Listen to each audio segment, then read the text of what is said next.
Hello bachon, let's read the question. So the question over here says both animals and plants grow.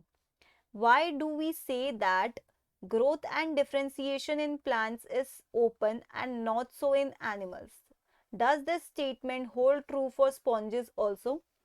Okay, so in this question, what they are saying is plant growth and differentiation is open. That is, it can happen and it can change for the lifetime of the plant.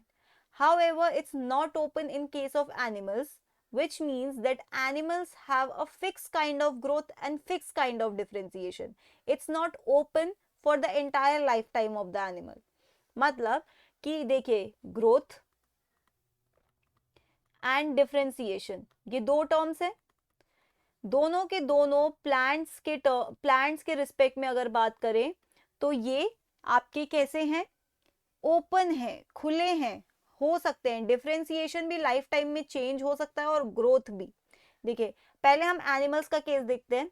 Animals के case में क्या होता है कि एक बार differentiation हो गया तो वो डिफरेंशिएटेड रहेगा, उस स्टेट में रहेगा ही रहेगा। तो इसका मतलब कोई डी डिफरेंशिएशन नहीं हो पाता है एनिमल्स में, no D differentiation.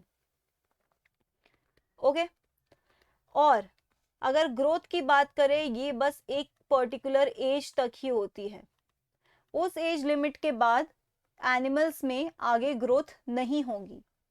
Okay, now हम प्लांट्स का केस देखते हैं।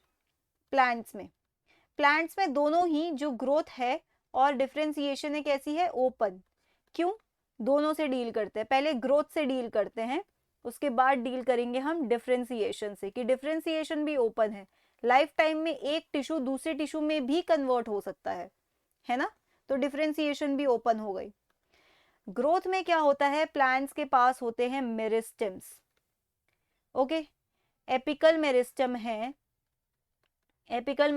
है, इंटर कैलरी है और डाइकॉट्स हैं जैसे कि सेकेंडरी ग्रोथ होना है जिनमें उनमें केम्बियम भी है। ओके, तो ये क्या करवाते हैं, प्लांट की ग्रोथ करवाते हैं, इनडेफिनेट ग्रोथ मतलब उनकी लेंथ में और उनकी गर्थ में इनडेफिनेट ग्रोथ हो सकती है। अब हम डिफरेंशिएशन की बात करते हैं, डिफरेंशिएशन क्यों ओपन होता है। देखिए प्लांट्स में क्या होता है, differentiated tissue can undergo D differentiation. समझ आ रहा है, मतलब वो डिफरेंशिएटेड थे बट फिर से वो अपनी कैपेबिलिटी लॉस कर देते हैं डिफरेंशिएटेड की और फिर से डिवाइडिंग हो जाते हैं, और डी डिफरेंशिएशन के बाद वो रीडिफरेंशिएट हो सकते हैं। मतलब अब पहले से जो थे वो ना होकर कुछ किसी और चीज में डिफरेंशिएट भी हो सकते हैं। फॉर एग्जाम्पल मान लीजिए कि मेरिस्टेम है। ओके, मेरिस्टेम आपकी पेरेनकाइमा में बदल जाती है डिफरेंशिएशन होने के बाद। अब ये पेरेनकाइमा डी डिफरेंशिएट हो सकता है, और डी डिफरेंशिएट होने के बाद केम्बियम बना सकता है। ओके, और ये केम्बियम आगे चल के कॉर्टेक्स बना रहा है। तो जरा पूरे सिनेरियो को देखिए कि पेरेनकाइमा क्या था, डिफरेंशिएटेड था।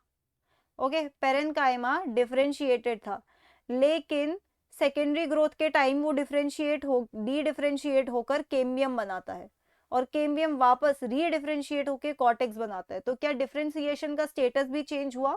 हाँ, चेंज हुआ। मतलब ग्रोथ भी ओपन है और डिफरेंशिएशन भी ओपन है। वेरेज एनिमल्स के केस में अगर हम ढंग से देखें तो एक बार जो सेल डिफरेंशिएट हो गया, पहले तो वो डिवाइड करने की वापस कैपेबिलिटी नहीं पाता है, मतलब वो हमेशा उसी डिफरेंशिएटेड स्टेज में रहेगा।